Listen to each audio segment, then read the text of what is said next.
Hey guys, so similar to my VFT and Dragoon video, I thought I'd do another analytical video revolving around Destroyer Phoenix Enforcer, and thanks again to Farfa for suggesting that I do this video. So if you want more analytical videos related to this game, then make sure to subscribe. So for this video, I used Wide Scope to look through replays of players ranked in the top 40 on Dueling Book that ran DP in their list. Now I know 40 is a random number. I ideally wanted to do top 50 players, but there were just too many games to look through that I stopped at 40. Anyways, if you look at the different decks that ran DPE among these replays that I included, you see that Phantom Knight and Dogmatic Invoked were the clear two top decks that ran DPE, at least among the top ranked players.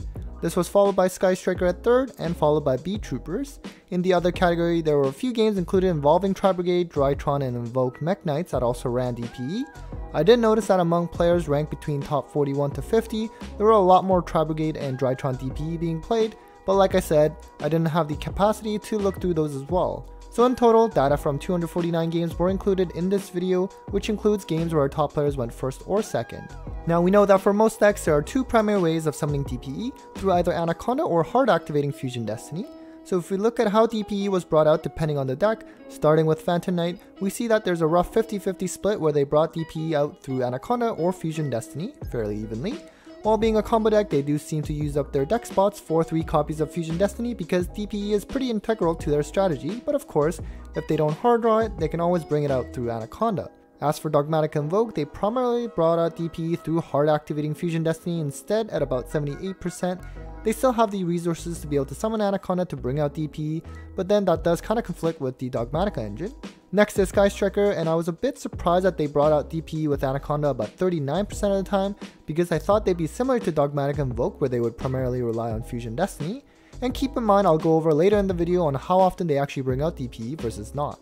Lastly, for Beat Troopers, they didn't have too many games to go with, but they brought DPE out through Anaconda about 43% of the time. I don't know too much about the deck, but it looks like even combo decks are relying heavily on Fusion Destiny to bring out DPE, which of course is much different than when using Dragoon since Red Eye's Fusion is much more restrictive, and combo decks were always just running one and heavily relying on Anaconda instead. Now of course, if you can bring out DPE, that's great, but we also have to consider how often the players were able to successfully bring out DPE, since the summoning attempt is not always successful. Now in games where our top players went first, Fusion Destiny surprisingly resolved 91% of the time. Now keep in mind that this is if Fusion Destiny resolved at any point in that game where our top player went first, and not necessarily whether it resolved just on the first turn play. But with the decline in play of Ashe in the current format, perhaps it makes more sense that hard activating this card when going first is resolving at a pretty successful rate. In comparison, in instances where Anaconda was summoned when going first, its effect to bring out DPE resolves 71% of the time. Not bad, but certainly not a strong output. There's obviously a lot more cards to stop Anaconda, especially with Imperm and Veiler being pretty popular in this format. Now in games where our top players went second, Fusion Destiny did not resolve as much as expected, but still resolved at an impressive 84% of the time. As for Anaconda, if it was summoned when our top player went second, its effect actually resolved 90% of the time. Now why is this number so high?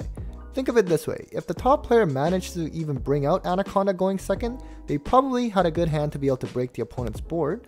Otherwise, the top player either just scoop when going second because they know they can't break it, or they don't even bother bringing it out even though they have the resources to, because let's say their opponent has a lot of sets and they just know that the Anaconda's effect is not going to resolve. So since this is being restricted to when our top players brought out Anaconda, I think that's why its success rate of the effect is so high. Now before I go over the win percentages based on when DPE was summoned versus not summoned, I really want to cover some key notes on this because it's really rudimentary analysis and I don't want anyone to be misled. Firstly, the win percentages that's going to be shown is just solely based on when DPE was summoned versus not summoned, but it doesn't actually mean that summoning DPE solely drives the differences in win percentage, because there's obviously so many other factors not being taken into account, like whatever else the deck puts up alongside of DPE, like Mechaba or Widow Anchor or any other hand traps. Now being able to summon DPE probably means our top player actually had a good enough hand to bring out DPE, which of course should theoretically improve the win percentage. I mean, if our top players brick, then they're probably not bringing out DPE and it would also just decrease the win percentage. If I could compare exactly the same board a deck puts up but with and without DPE, for example let's say Mechaba and a Live Schism plus DPE versus just Mechaba and Live Schism, then that would be better, but that gets way too complicated to do when you have multiple decks involved, so I couldn't do that. So all I'm trying to say is don't fixate on the exact win percentages shown in the video, but try to look more at how often DPE was summoned and the trends in win percentages, which I'll explain what I mean by that shortly. So let's cover the win percentages for Phantom Knight when going first. Overall, they brought DP out about 65% of the time going first, and the deck also won an overall 74% of the games where they went first. Now going first, if they summoned DPE, they won 82% of the games, compare that to 58% if they did not bring out DPE. Of course, we are dealing with really small numbers here throughout the video. As mentioned earlier, the gap in win percentage of course is not solely driven by DPE. Now in games where the Phantom Knights went second, DPE came out just over half of the time, so an expected drop. The win percentage going second dropped to 59% as well. Now going second, if they were able to bring out DPE, the win percentage was higher at 87%. I think this higher win percentage can be explained by the fact that if you're going second and you were able to bring out DPE, then you probably had the hand to break a board first, meaning that your success rate in winning will now only be higher after bringing out DPE. Compare that to not bringing out DPE going second, where the deck won just 29% of the time. Not being able to bring out DPE probably more so represents a proxy measure of having a bad hand or just not having enough to play through what the opponent set up, really hampering the win percentage. Next is Dogmatic Invoke, where going first they brought out DPE 56% of the time, so lower than what you guys probably expected. They won 73% of the games when going first as well. Now going first, when DPE was summoned, Dogmatic Invokes won 74% of their games, but what's impressive is that even when DPE was not summoned when going first, they won pretty much at a similar rate at 72%. Going first, even without DPE, if they can set up Mechaba and resolve Ecclesia and Maximus, then that means they have a Schism and at least a Fleur, so that's really strong on its own, and it can really handle most decks even without DPE. So I think DPE is a nice icing on the cake for them, at least when going first, but they are more than capable of doing well if they can't bring it out. Now going second, DPE was only brought out 37% of the time in Dogmatic Invoked, and they won 66% of the games going second. When DPE was summoned going second, they won an impressive 77%, and again, keep in mind that being able to successfully bring out DPE going second is a feat in itself, so if you brought it out, you're probably in a good position. Compare that to when DPE was not brought out going second, then Dogmatic Invoke won 59% of the games, so actually a difference in this situation. Lastly, we have Sky Strikers, and of course this is a deck that wants to go second, so we don't have a lot of games to work with when going first, and you'd expect them to struggle a bit if they're going first. So when going first, Sky Strikers brought out DPE 41% of the time, and won 53% of the games where they went first. If they were able to bring out DPE going first, they won 86% of the games, while winning only 30% of the games when DPE was not brought out. Now the sample size is really small here, and like I said, don't fixate too much on the exact percentages, but even from a theoretical point of view, I think it makes sense that Sky Strikers will struggle a lot more if they are forced to go first and if they can't bring out DPE, since they generally don't put up too much on turn 1 other than like Shizuku and like one set pass and maybe a hand trap or two. Now if Sky Strikers went second like they intend to, surprisingly they still only brought out DPE only 42% of the time, so pretty similar to when they went first. They won 62% of the games going second, so it was not too high still. Going second, if they brought out DPE, then they won 74% of the games, compared to 54% of the games when DPE was not brought out. The card has great synergy with this deck, and while they don't seem to rely too much on it, I think it's fair to say that the card only makes the deck stronger.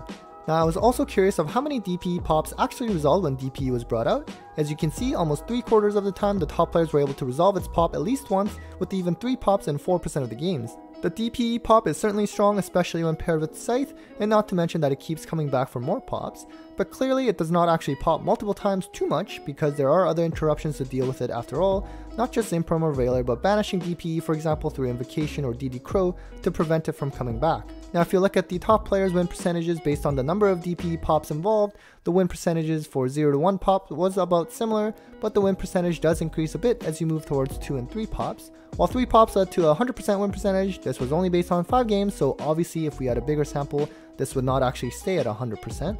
Now for fun, I thought I'll also look at win percentages based on whether Dasher and Celestial effects resolved.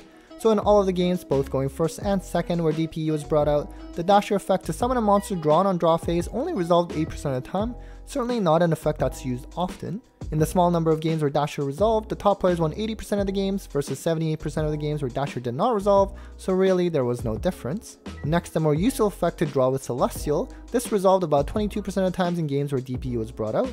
Now if it did resolve, the top players won 82% of the games versus 77% of the time when Celestial effect did not resolve, so again, not too much of a difference there. Alright guys, so that was it for an analytical video on DPE, hope you found that interesting. With the new ban list around the corner, let's see if there's any form of hits to Anaconda or Fusion Destiny. Take care guys.